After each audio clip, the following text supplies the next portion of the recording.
Well, a bunch of people in the games industry are reporting a leaked Steam Machine price and saying it's dead on arrival, so we should just take them at face value, right? I don't think so. How's it going, everyone? As always, my name is Jimmy Champagne. This is Deck Ready, my channel all about Steam hardware. I hope you're having a great weekend playing a ton of video games. Look, I'm gonna level with you. I just really want to hit 100,000 subscribers, so whether you're new here or you've been here for a while, subscribe, set your notifications to all. You'll continue to get great videos like this one, and it's a single topic video because the whole Steam Machine world blew up today when I took a day off to go get a haircut and watch my mom's house while she had workers there because she was at work. But this is something that I just couldn't ignore. So while I was sitting there on the couch editing some ads for the channel, I got a bunch of X notifications. I even got some emails from you guys sending me a store page from a Czech Republic retailer that has listings for the Steam Machine. And they don't have prices on these pages, but people did the inspect element thing and they were able to find some placeholder prices. For the 512 gig model, it equals out to like $950-ish, and for the 2 terabyte model, it equals out to $1,000 plus 70, so $1,070. That's a really hard number to say, $1,070. So immediately people just took that at face value, started tweeting it out. Articles went up. They were saying it's dead on arrival at that price. They were doing the whole console war thing. And I,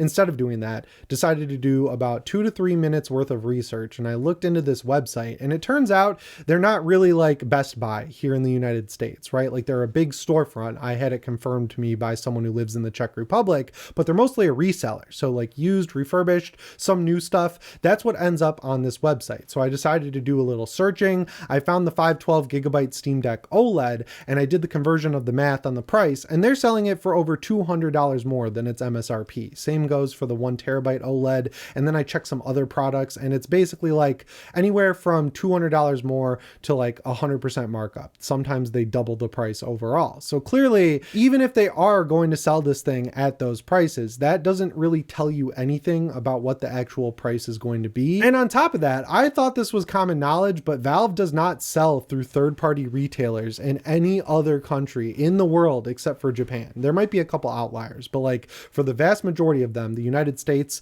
the European Union, which I'm 99% sure Czech Republic is in, that was sarcasm. They've been in the European Union since like 2004. The only way to buy a brand new Steam Deck is to load up Steam or go to steamdeck.com, which will then open up Steam, log into Steam, buy it through Steam. It'll show up at your house, shipped through Steam. In Japan, they use a separate website, and that kind of bit them in the butt because on the announcement day of the Steam Machine, that Japanese storefront uploaded the pages like over an hour early, and we were able to get images of all the things that were going to be announced. And it really helped me get my video out quicker, so I'm not really complaining. But yeah, in most of the countries around the world, the vast majority of them, the only way to buy Steam hardware is through Valve. And I even saw some people who had that pointed out to them coming out and saying, well, maybe this is them confirming that they're going to sell it through third-party retailers. And there are plenty of interviews out there with Valve from when the Steam Machine came out where they specifically straight up say, we're selling it the exact same way as we did the Steam Deck and Steam Deck OLED. So I would guess at launch,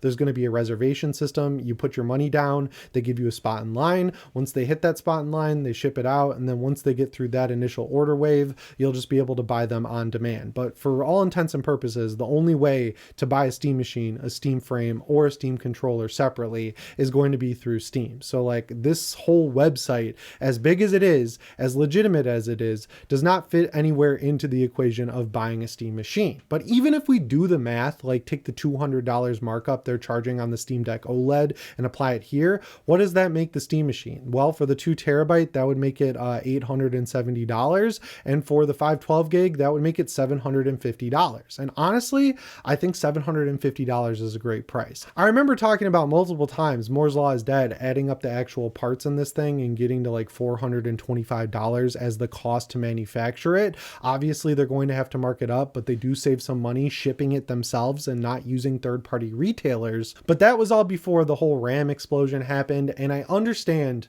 that you don't want it to be higher than $500 or $600 because that's what the PlayStation 5 costs. But if the price of this thing ends up being around there, the price on all that other stuff is going to go up relatively. They're all going for the exact same parts. They all need RAM. They all need chips manufactured. They all need mass storage for inside the actual device. So if the Steam Machine has to come out at a little bit of a higher price, it's not like PlayStation is going to lower the price of the PS5 or even keep it the same. There are more price increases coming for everything, whether it's the PlayStation 5, a pre-built gaming PC at Micro Center, the Switch 2, the Xbox Series X, the list goes on and on. So the entire market is going to scale up. It's not just individual products that are going to get random price increases or level offs. And I've never been the kind of person who needs this thing to like capture the entire PlayStation user base. I think a lot of PlayStation's user base is stuck in place because they've spent the last 2 generations buying tons and tons of games on their PlayStation Network account,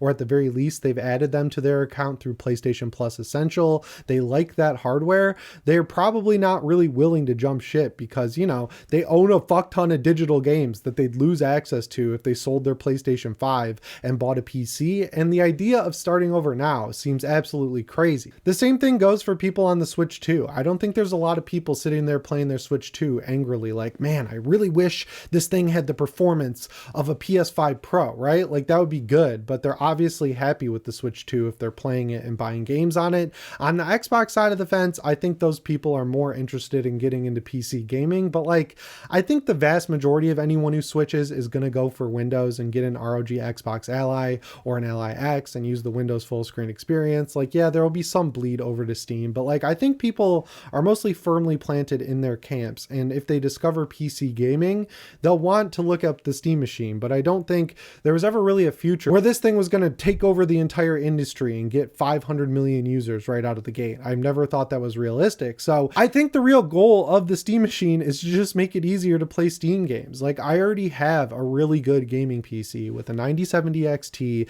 a 9800 X3D that has SteamOS on it. It runs games great, but I'm just excited to get the Steam machine for things like the form factor, the fact you can turn it on with the controller, the fact that the Bluetooth is set up right so you can have multiple controllers connected at the same time and sit more than 3 inches away without getting interference, the direct connection to the Steam frame, the boutique experience of SteamOS getting actual updates tailored to the hardware. There's a lot of reasons that it's more than just a bunch of parts in a box, and that's all besides the point that they fit this into a chassis that's the size of a Kleenex box that's getting essentially PS5 level performance. So like if they sell it at $700 or $750, I'm not comparing it to console prices. It's not a console, it's a PC, and PC parts are more expensive. So like, yeah, if you want Valve to like grab you by the neck and drag you to the store and say, look, we made this thing cost $500, abandon PlayStation 5, you're going to be disappointed when it comes out, and you're going to continue to be disappointed as time goes on. And while I would be kind of disappointed to see it come out at $1,000 for sure, like I'm not even going to try and work my way around that one, honestly, I would still probably buy it if we're being real because I am extremely excited for it. And I don't think Valve would be lying if they came out and said, look, like the pricing situation, we tried our best. We need to make a little bit of money on this thing. We don't want to sell it at a loss. I would take their word for it because there have been so many examples, even before I started this channel. I was going to say so many examples over the past 3.5 years of doing this channel or so. But in the entire time that I've been a Steam gamer, the reason that I keep coming back to Steam and I didn't jump ship to the Epic Game Store because of all the free games or like, you know, any of the other storefronts on PC is because they've always been consumer friendly. They've always been player first, consumer first. And generally speaking, when they get to a fork in the road where there's like an easy route that would make them more money but kind of hurt consumers, or a little bit more difficult route that would result in more people having more fun playing games on Steam, they always, 9 times out of 10 at least, I can't even think of the 10th example, but I'll just cover my ass there, they choose the second path. And that's why I think Steam is where it is today. It's just a great experience that's player first. And just to like cover all my bases, because I guess I'm kind of taking a stance here on something that shouldn't even be an argument, videocards.com with a Z, they're a good source whenever anything leaks. Like after all the podcasts happen, if you want some extra context, I usually check out their articles. They pointed out that this happens all the time, specifically with Czech Republic storefronts or European storefronts. They know a product is coming, they want it in their system, they create a public store page, they put in a random price, and they don't show it publicly because you're not meant to know it. They just need to fill in a number to get it in their database, so they take a wild guess at whatever the price is going to be. And this site just guessed it was going to be $1,070 for the 2 terabyte and $950 for the 512 gig, and that's what they landed on. So yeah, I'm just like really sick of the doomering and the black pilling and like always looking at the worst possible option for everything. I think it's probably going to end up being somewhere in the middle because that's where everything ends up. There are extreme outliers where the worst possible thing happens, and there are even rarer outliers where the best possible thing happens, like where this thing comes out at $450 $150. But usually everything falls right in the middle. So I'm expecting it to be somewhere between $600 and $800, like for both of them. Like the cheaper one will be closer to $600, the more expensive one will be closer to $800.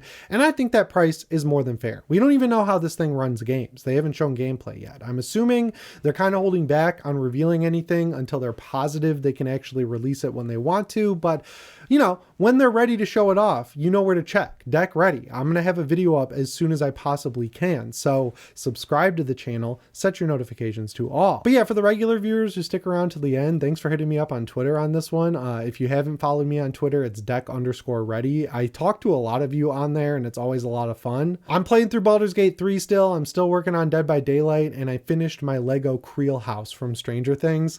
It's not the biggest set in the world, but it took me 3 full nights to get through it because it comes with the actual house, Steve's BMW, which is awesome, and the radio van from the radio station. And because I bought it at midnight on New Year's Eve, I got the radio station with Joyce and Hopper. So the only Stranger Things minifig I'm missing in the entire world is the Barb one. So I don't know if you've got an extra Barb laying around because you got 2 at Comic-Con, hit me up on Twitter, DM me, email me, talk to me in some way, because I would love to get my hands on that so I can complete my set. I've got all the original Stranger Things minis back there, and you get the rest of them with the Creel house. So that would make me really happy if any of you have an extra to part with. I don't want your only one, just if you have an extra. Anyway, guys, that's all I've got for you in today's video. As always, my name is Jimmy Champagne. I'll see you in the next one. Thanks for watching, and shape on.